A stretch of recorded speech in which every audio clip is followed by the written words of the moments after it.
At 8:42 a.m. on February 9, 1945, Private Cleto Rodriguez crouched behind a pile of rubble in Manila, watching 300 Japanese Marines fortify the Paco Railroad Station 60 yards ahead. 21 years old, 6 weeks in combat, 0 medals.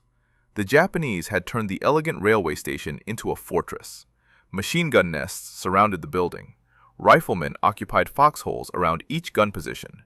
20mm cannons sat at every corner behind sandbag walls. Inside the main structure, a concrete pillbox housed a 37mm gun and heavy mortars. Rodriguez belonged to Company B, 148th Infantry Regiment, 37th Infantry Division. His unit had been fighting through Manila for 6 days. The American advance had pushed the Japanese back district by district. Now the enemy had concentrated at Paco Station in Plaza Dilao. The station sat in what had been a thriving Japanese neighborhood before the war. The defenders knew every building, every alley, every firing position. Company B had tried to take the station twice already. Both assaults failed. The first attack cost 11 men. The second cost 14 more. Rodriguez had watched medics drag wounded soldiers back across open ground while Japanese machine guns tracked their movement. Most of the wounded died before reaching cover. The problem was simple. The station sat at the end of a 100-yard open field. No cover, no concealment, just flat ground and enemy guns with clear fields of fire. Every approach ended the same way. American soldiers would advance across the field. Japanese guns would open fire. The assault would collapse. Rodriguez carried a Browning automatic rifle. The BAR weighed 19 pounds loaded. It fired 30 caliber rounds at 500 rounds per minute from a 20-round magazine. In a firefight, the weapon could empty its magazine in 2.5 seconds. Rodriguez had learned to fire in short bursts, 3 to 5 rounds, enough to suppress enemy positions without wasting ammunition. Next to him crouched Private First Class John Reese, 21 years old, Choctaw Nation, enlisted December 1942 from Pryor, Oklahoma. Reese also carried a BAR. The two men had been assigned to the same fire team 3 weeks earlier. They worked well together. Rodriguez was aggressive. Reese was steady. Both were excellent shots. Their platoon had been pinned down for 40 minutes. The platoon leader was deciding whether to request artillery support or pull back. Artillery would destroy the station, but it would also kill civilians still trapped inside surrounding buildings. Manila had a population of over 600,000. Thousands remained caught between American and Japanese lines. Rodriguez studied the station. The Japanese had positioned their heavy weapons to cover the main approaches, but there was a house 60 yards from the objective. Single story, stone construction, still partially intact. If 2 men could reach that house, they could establish a firing position closer to the station, close enough to suppress the Japanese guns, close enough to force the defenders to redirect their fire, close enough to give the rest of the platoon a chance to advance. He looked at Reese. Reese nodded. Neither man asked permission. They simply moved. If you want to see whether Rodriguez and Reese survived their assault on the fortress, please hit that like button. It helps us share more World War II stories. Subscribe if you haven't already. Back to Rodriguez. The 2 men gathered extra ammunition. Rodriguez stuffed 4 additional BAR magazines into his belt. Reese did the same. Each magazine held 20 rounds. Together, they carried over 300 rounds. They also grabbed fragmentation grenades, 6 each. Then they stood and ran toward the house. Japanese machine guns opened fire immediately. Bullets cracked past Rodriguez's head. Dirt erupted around his feet. He kept running. 30 yards, 40 yards, 50 yards. Reese was 3 steps behind him. Both men dove through the shattered doorway of the house and rolled to opposite walls. They were 60 yards from the station, alone, surrounded by 300 enemy Marines, and they had just announced their position to every Japanese gun crew in the sector. Rodriguez's hands were shaking, not from fear, from adrenaline. He pressed his back against the wall and forced himself to breathe slowly. Count to 3. Exhale. Count to 3. Inhale. The shaking stopped. The house had been a residence before the battle. Now it was just walls and rubble. Most of the roof had collapsed. Broken furniture littered the floor. A family had lived here, eaten meals here, raised children here. All gone now. Rodriguez moved to a window facing the station. The window frame was intact, but the glass had shattered weeks ago. He positioned himself to the left side of the opening. Never shoot from the center of a window. Japanese snipers would zero in on the center. Always shoot from the edge. Reese took position at a second window 8 feet away. Same principle. Edge of the frame. Maximum cover. Minimum exposure. The two men had learned these lessons the hard way during 6 weeks of urban combat in Manila. The Paco Railroad Station stood 60 yards away. Rodriguez could see Japanese soldiers moving between positions, machine gun crews, mortar teams, officers directing fire. The defenders had assumed the American assault would come from the main avenue. They had concentrated their forces accordingly. Nobody expected 2 riflemen to establish a position this close. Rodriguez raised his BAR.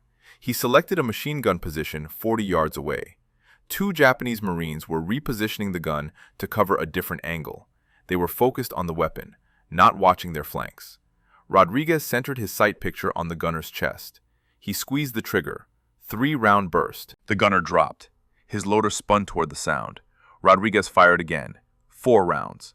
The loader fell across the machine gun. Reese opened fire at the same moment. His target was a 20mm cannon position 35 yards away. The gun crew had been loading a fresh magazine. Reese hit the loader first, then the gunner, then a 3rd Japanese Marine who had been bringing up ammunition. All 3 went down in under 4 seconds. The Japanese response was immediate and overwhelming. Every gun position that could angle toward the house opened fire. Machine gun rounds tore through the walls. 20mm explosive shells detonated against the stone exterior. Dust and debris filled the air. Rodriguez dropped below the window frame, counted to 5, rose up, fired at a new target, dropped back down. This was the rhythm. Fire, drop, move, fire again. Never stay in the same position for more than 1 burst. Never give the enemy time to zero in. Keep moving, keep shooting, stay alive. Rodriguez spotted movement near the main entrance to the station. A group of Japanese replacements was running from a building behind the station. They were trying to reach the pillboxes at the front of the station. Fresh troops, fresh ammunition. If they reached those positions, the Japanese defense would strengthen significantly. He shouted to Reese, pointed at the running soldiers. Reese saw them. Both men opened fire simultaneously. The BAR was designed for exactly this scenario. Suppressive fire against infantry in the open. Rodriguez emptied his magazine in controlled bursts. 5 Japanese soldiers fell. He dropped the empty magazine, slapped in a fresh one, kept firing. Reese was doing the same. The running soldiers scattered. Some tried to retreat. Some tried to continue forward. Most simply fell.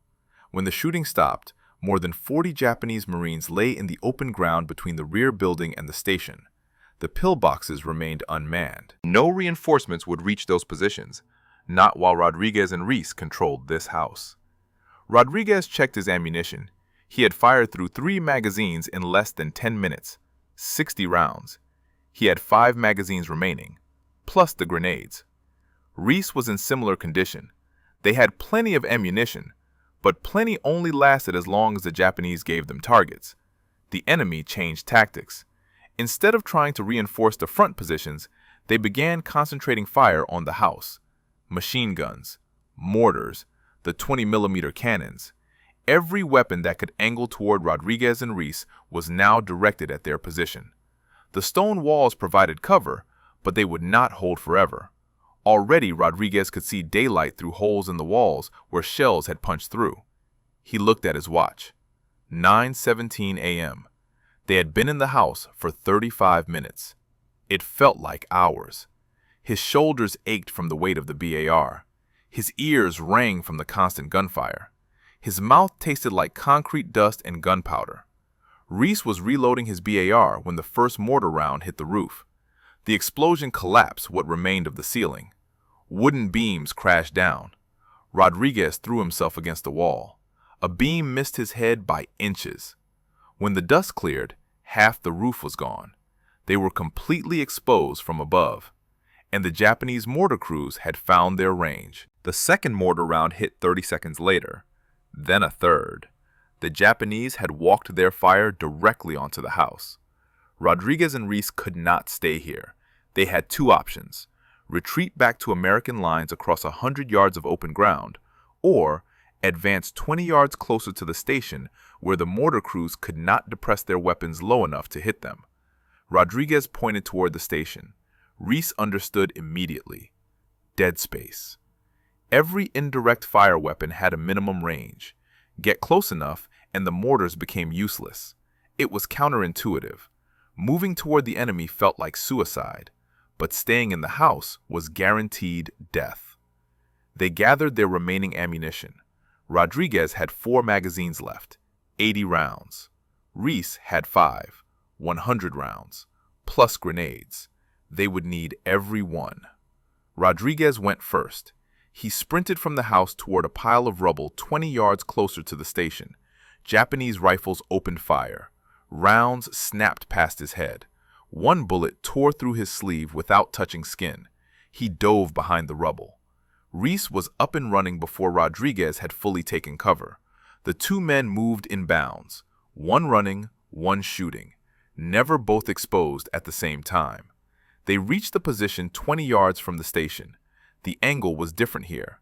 Rodriguez could see into the ground floor windows.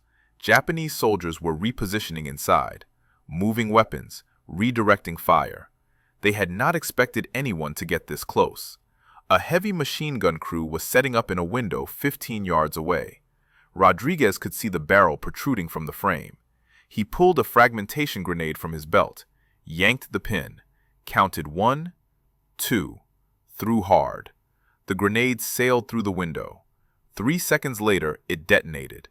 The machine gun fell silent. Reese spotted a 20mm cannon position at the corner of the building. The gun was unmanned. The crew had been killed earlier, but Japanese soldiers were dragging a replacement crew toward the position. If that cannon came back online, it would shred their cover in seconds. Reese fired a long burst from his BAR. 10 rounds.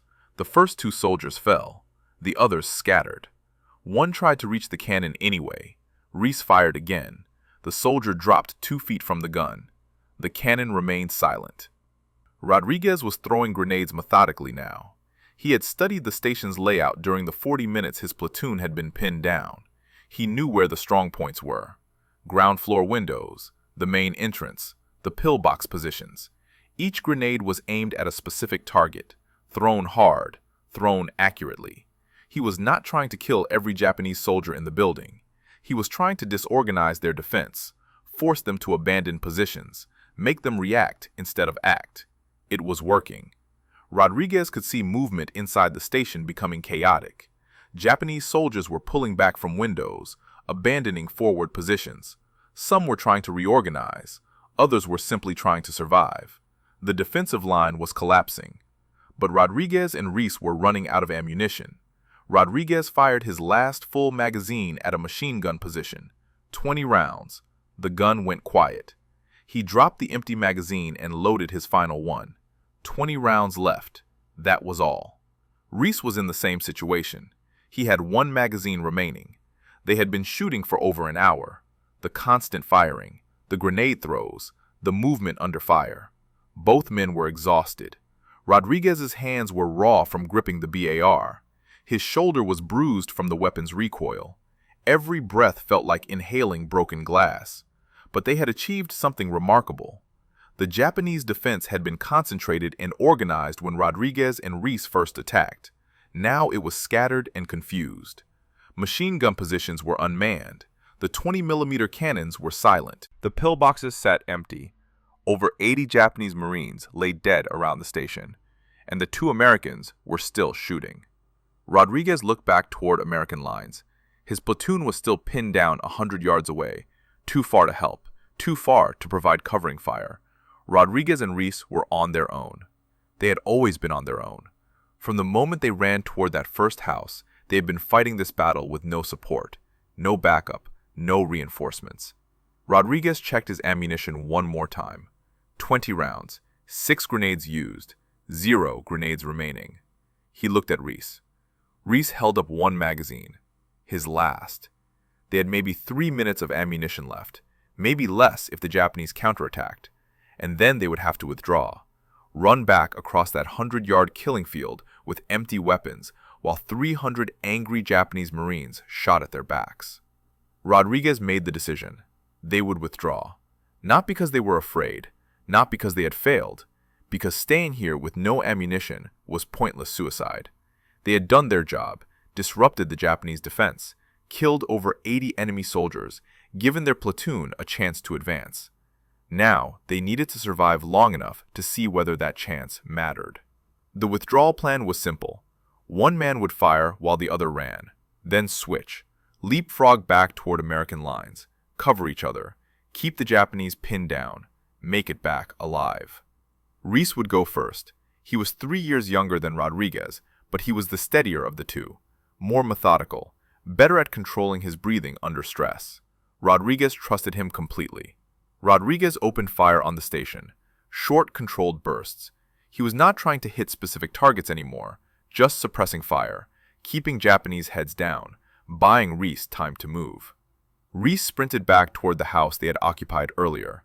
20 yards. He made it, took cover, raised his BAR, shouted that he was ready. Rodriguez stood and ran. His legs felt like lead.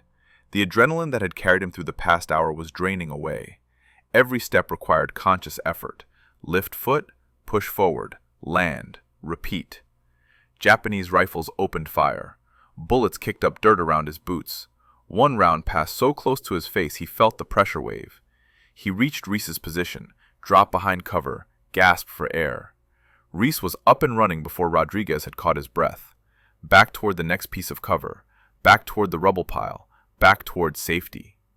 Rodriguez forced himself to his feet, raised the BAR, fired at the station. His magazine was almost empty, maybe 8 rounds left. He fired in 2-round bursts, make every shot count. Reese reached the rubble pile, took position. Rodriguez ran. They were 40 yards from American lines now, 60 yards from the station. The Japanese were pouring fire at them, machine guns, rifles. Even the mortar crews were trying to hit them despite the difficult angle. Explosions bracketed their position. Shrapnel whistled overhead. Rodriguez reached the rubble pile. Reese was already moving to the next position, back to that first house, the one they had occupied at the start, the one with the collapsed roof and the shattered windows. Reese was 15 yards away when Rodriguez saw the Japanese reinforcements. A fresh squad of Marines was advancing from the left side of the station. 8 men. They had worked their way around the American position while Rodriguez and Reese were focused on withdrawing. Now they were flanking, trying to cut off the retreat, trying to surround the 2 Americans before they could escape. Rodriguez swung his BAR toward the threat, pulled the trigger. Nothing. Empty magazine. He dropped it, reached for his belt. His last magazine was gone. He had fired it during the previous bound. He was out of ammunition, completely dry. Reese saw the Japanese squad at the same moment Rodriguez did. He was closer to them, maybe 20 yards. He pivoted, brought his BAR up, fired a burst. 3 Japanese soldiers went down. The others scattered, took cover, returned fire. Rodriguez watched helplessly as Reese engaged the squad alone. Reese fired again. Another Japanese soldier fell. The BAR bolt locked back. Empty magazine. Reese dropped to one knee behind a low wall, reached for a fresh magazine, his last magazine. He pulled it from his belt, brought it toward the weapon. A Japanese rifle cracked. Once. The single shot was lost in the chaos of the firefight, but Rodriguez saw Reese jerk, saw him drop the magazine, saw him fall sideways against the wall. Rodriguez was running before he made the conscious decision to move. He sprinted toward Reese. No weapon, no ammunition, no plan. Just the overwhelming need to reach his partner. Bullets snapped past him. One tore through his pack. Another hit the ground at his feet. He kept running. He reached Reese 15 seconds later. Reese was still alive, but barely. The bullet had hit him in the chest, high right side. Blood was spreading across his uniform. His eyes were open but unfocused. He was trying to speak, but no sound came out. His hands were still reaching for the magazine he had dropped, still trying to reload, still trying to fight. Rodriguez grabbed Reese's BAR, found the dropped magazine, loaded it, 20 rounds. He laid down covering fire toward the Japanese squad, kept them pinned, kept them from advancing, but he could not carry Reese and fight at the same time. And Reese could not move on his own. The chest wound was too severe. Too much blood loss. Too much damage. Rodriguez looked back toward American lines. 40 yards away, he could see soldiers from his platoon watching. They could not help. They were still pinned down by fire from the station. Nobody could cross that open ground to reach him. Nobody except Rodriguez. And Rodriguez could not leave Reese. He was alone, with a dying man, 20 rounds of ammunition, and 8 Japanese Marines advancing on his position. Rodriguez looked at Reese. Reese looked back. Something passed between them in that moment, an understanding. Reese's hand moved slightly, not reaching for Rodriguez, pushing him away. Go, get out, live. Rodriguez knew what he had to do. Staying here meant both of them would die. Leaving meant Reese would die alone, but Rodriguez might survive. It was not a choice. It was mathematics. Cold battlefield mathematics. 1 death or 2 deaths. Save what you can save, accept what you cannot change.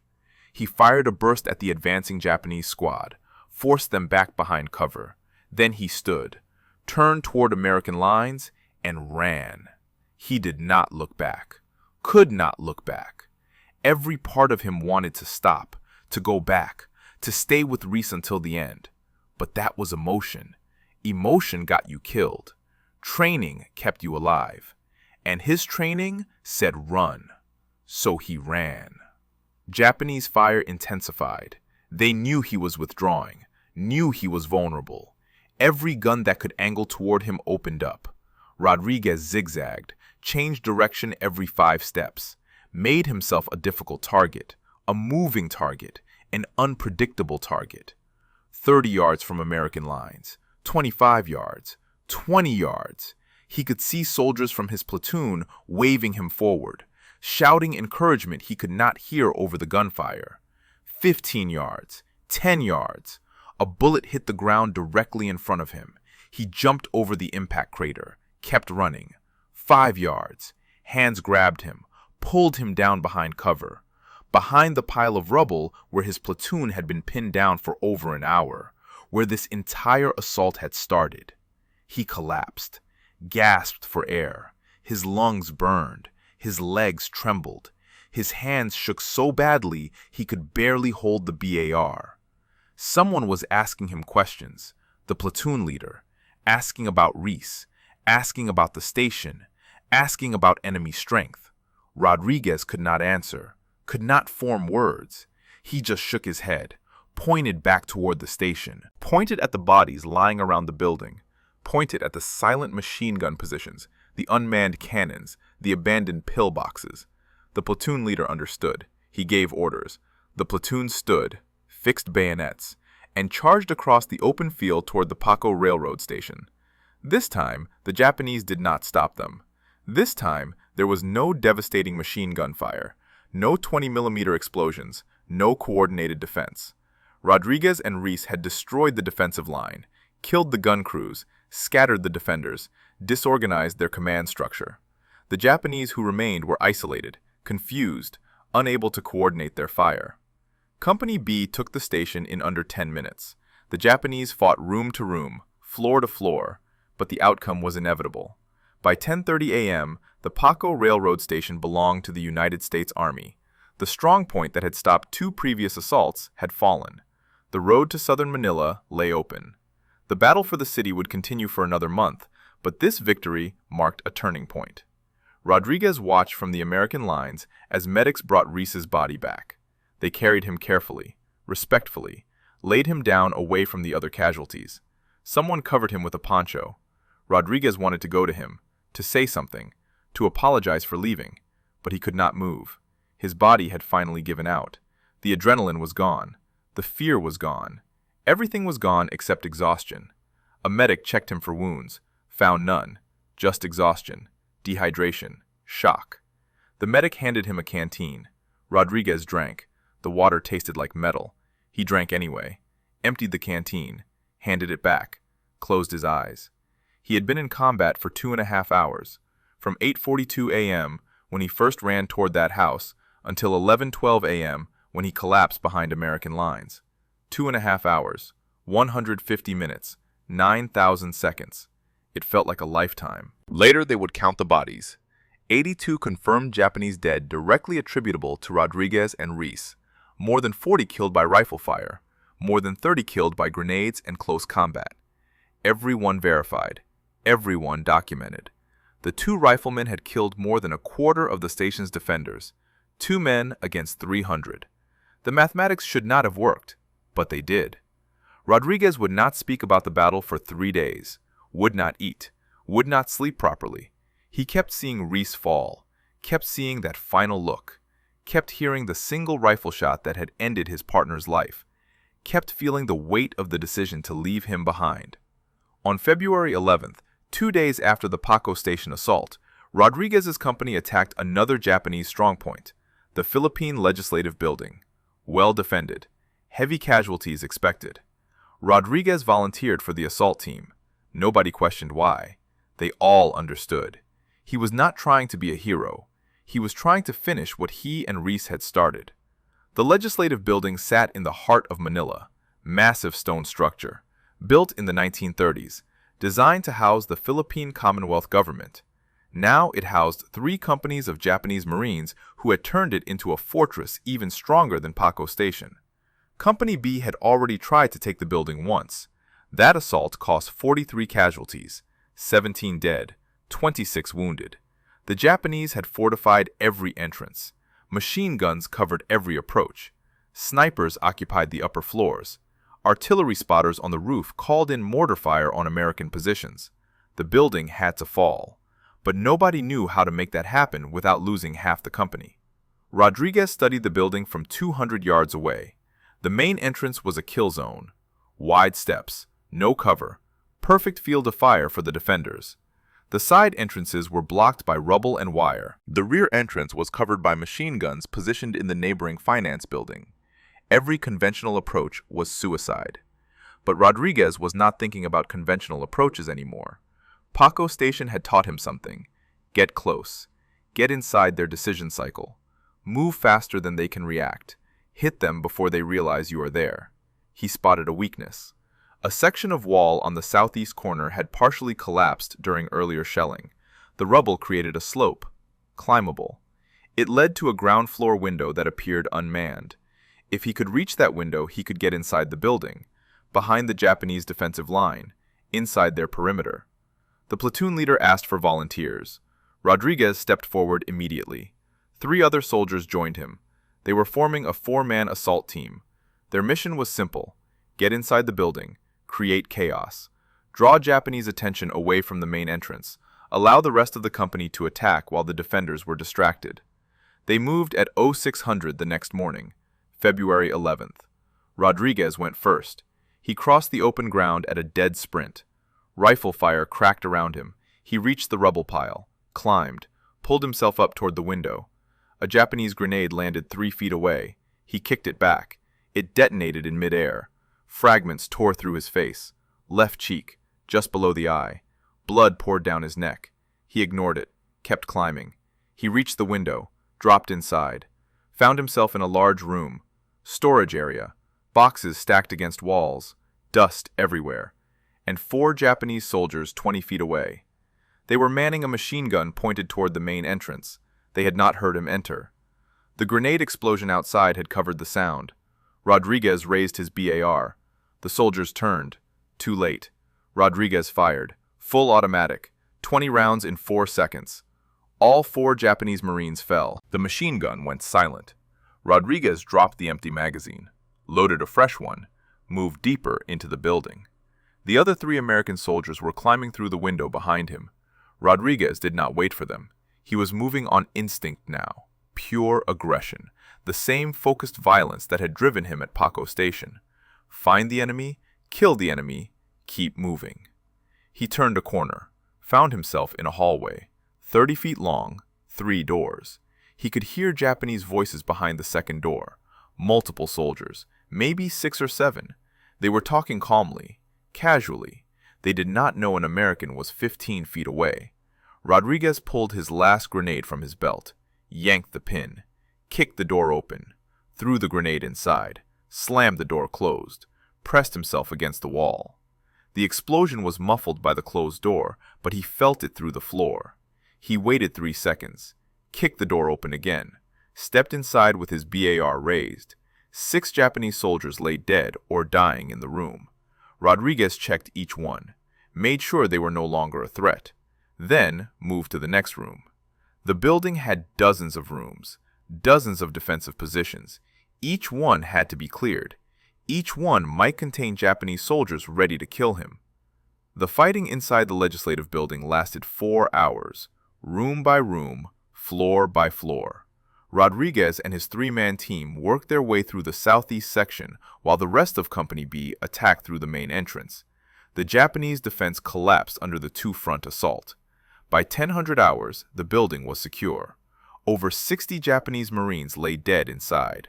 Rodriguez personally accounted for 10 of them, 6 in the initial assault, 4 more during the room-clearing operations. The medic finally got a look at Rodriguez's face wound after the building fell. Grenade fragments had torn through his left cheek. The injury was painful, but not life-threatening. The medic cleaned it, applied sulfa powder, wrapped it with gauze, told Rodriguez he needed to evacuate to a field hospital for proper treatment. Rodriguez refused, said he would get treatment after the battle was over, after Manila was secured, after the job was finished. The company commander heard about Rodriguez's actions, both at Paco Station and at the legislative building. He recommended Rodriguez for the Medal of Honor. The recommendation included detailed after-action reports, witness statements from other soldiers, body counts verified by multiple sources. The paperwork moved up the chain of command, division, corps, army, eventually reaching Washington. On October 12, 1945, President Harry Truman presented Private Cleto Rodriguez with the Congressional Medal of Honor on the White House lawn. Rodriguez stood at attention in his dress uniform. The bandage was gone from his face, but the scar remained, would remain for the rest of his life. Private First Class John Reese received his Medal of Honor posthumously on October 19, 1945. His family traveled from Oklahoma to receive the award. His cousin, Betty Lamar, attended the ceremony.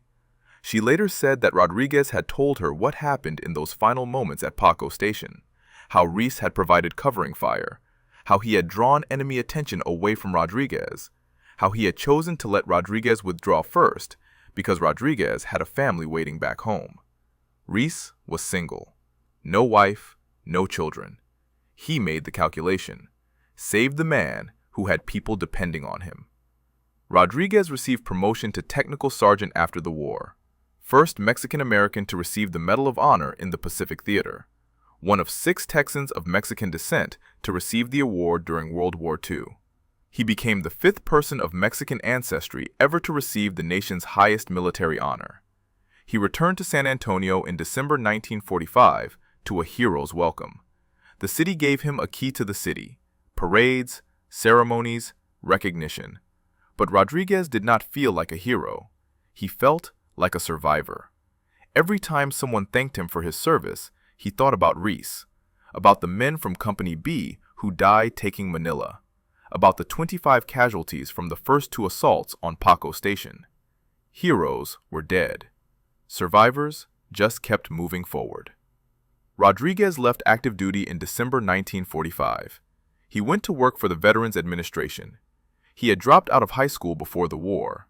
Now he used his GI Bill benefits to complete his education. He became passionate about helping other Hispanic Americans access education and training. He understood the barriers they faced: language, poverty, discrimination. He worked to break down those barriers, one veteran at a time. In 1952, Rodriguez rejoined the military, first with the United States Air Force. He served for 2 years, then transferred back to the Army in 1955. He deployed to Korea, later to Vietnam.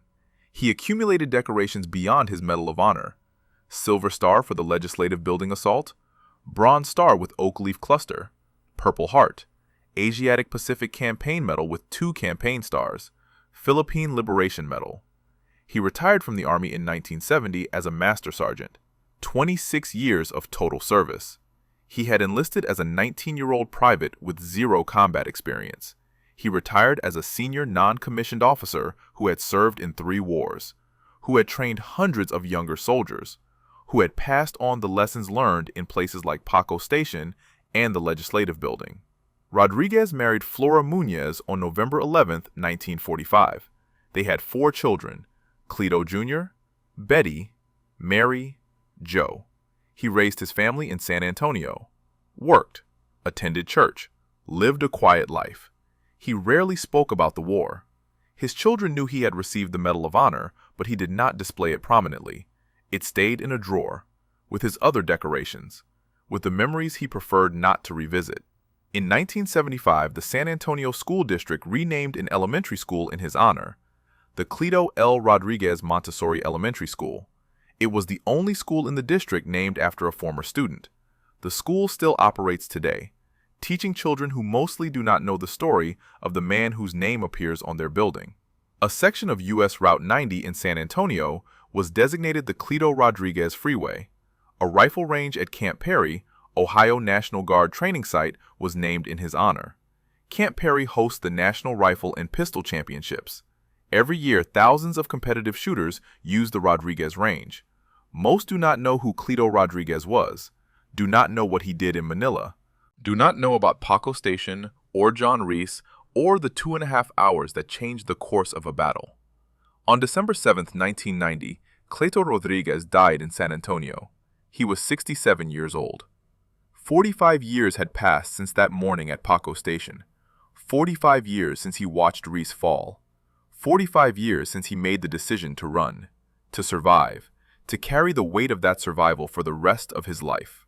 He was buried at Fort Sam Houston National Cemetery in San Antonio, the final resting place of 11 other Medal of Honor recipients, 6 of them fellow World War II veterans. His grave marker lists his rank, his unit, his Medal of Honor, but it does not tell the full story, does not explain what it cost, what it meant, what it required.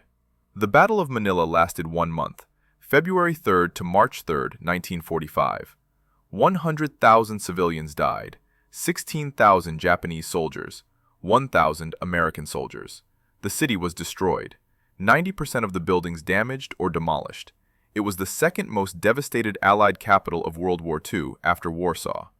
Paco Railroad Station still stands today, partially demolished in 1996 by a developer who planned to build a shopping mall. The construction never happened. Financial problems. The station remains abandoned. Graffiti covers the walls. Homeless people shelter in the ruins. But the bullet holes are still visible. The damage from grenades and machine gun fire. The scars from February 9, 1945 remain. In 2015, the Philippine Department of Transportation announced plans to restore the station. Heritage conservation groups supported the effort. The building represents a critical moment in Manila's history, a turning point in the liberation of the city. The restoration work began, but progress has been slow. Funding issues, bureaucratic delays. The station remains partially ruined, waiting. John Reese is buried at Fort Gibson National Cemetery in Oklahoma. Section 2. Site 1259E. His grave marker identifies him as a Medal of Honor recipient. Private First Class, Company B, 148th Infantry Regiment. Killed in action, February 9, 1945. Age, 21. He has no living descendants, no children to carry his name, no grandchildren to tell his story. Just a grave marker and a citation, and the memory of what he did in Manila. The 37th Infantry Division suffered 352 casualties during the Battle of Manila, 45 killed, 307 wounded. The division earned 4 Medals of Honor during the month-long battle. Rodriguez and Reese at Paco Station. Private Joseph Cicchetti at the Manila Gas Works. Private Willibald Bianchi at the Finance Building. All 4 actions occurred within 48 hours, February 9th through February 11th. 3 days that define the division's contribution to the liberation of Manila. The story of Rodriguez and Reese demonstrates something fundamental about infantry combat. Numbers do not always determine outcomes. 300 Japanese Marines held Paco Station. They had superior defensive positions, heavy weapons, fortified emplacements, every tactical advantage. But 2 American riflemen with BARs and determination broke their defense. Not through superior firepower, not through better equipment, through aggression, through refusing to accept that the numbers made victory impossible. Military historians study the Paco Station assault as an example of small unit tactics, how two soldiers operating independently achieved what multiple platoon-sized assaults could not. The key factors were initiative, surprise, and sustained pressure. Rodriguez and Reese did not ask permission. They identified a weakness and exploited it immediately. They established firing positions the Japanese had not anticipated, and they maintained continuous fire for 2.5 hours. The defenders never regained their balance, never reestablished their defensive coordination. By the time Rodriguez withdrew, the station's defense had collapsed. But the human cost was real. Reese paid with his life. Rodriguez carried the psychological weight for 45 years. The face wound healed, but the internal wounds never fully closed. He had nightmares about Manila for decades, saw Reese fall in his dreams, heard that single rifle shot, made the decision to leave him behind over and over again every time he closed his eyes. This is what heroism actually costs. Not just the physical injuries, not just the immediate danger, the permanent psychological burden of survival, of watching your partner die, of making impossible choices under impossible circumstances, of living with those choices for the rest of your life. If this story moved you the way it moved us, do me a favor, hit that like button. Every single like tells YouTube to show this story to more people. Hit subscribe and turn on notifications. We're rescuing forgotten stories from dusty archives every single day. Stories about riflemen who changed battles with 2 BARs and courage. Real people, real heroism. Drop a comment right now and tell us where you're watching from. Are you watching from the United States, United Kingdom, Canada, Australia? Our community stretches across the entire world. You're not just a viewer, you're part of keeping these memories alive. Tell us your location. Tell us if someone in your family served. Just let us know you're here. Thank you for watching. And thank you for making sure Rodriguez and Reese don't disappear into silence. These men deserve to be remembered, and you're helping make that happen.